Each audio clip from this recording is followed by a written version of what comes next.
The Honourable Member of Calgary Fish Creek, followed by Grand Prairie Smoky. Thank you, Mr. Speaker. Mr. Speaker, this summer one of my constituents brought to my attention a textbook example of how the government's deprived of common sense.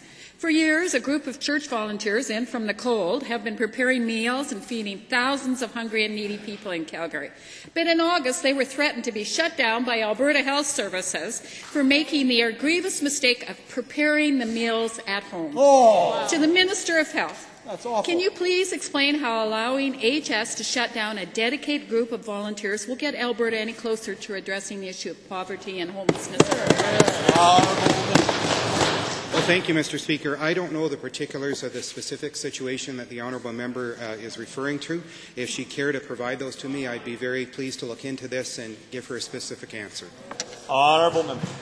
Well, given, Mr. Speaker, it's his organization, Alberta Health Service, you would think he'd know his minister.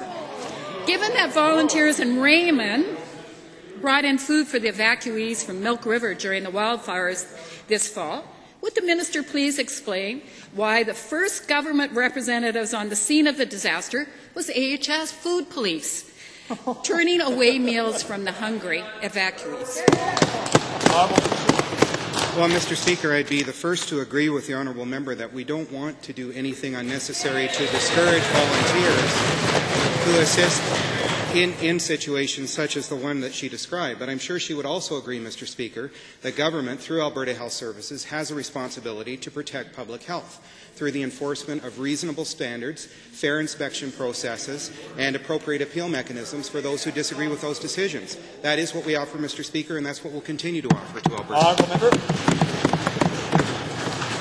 Well, given, Mr. Speaker, that this minister doesn't understand what reasonable means, during the spring election, the Premier pledged to end poverty in Alberta. Can the minister please explain how that will be done without the dedicated help of volunteers like in from the cold?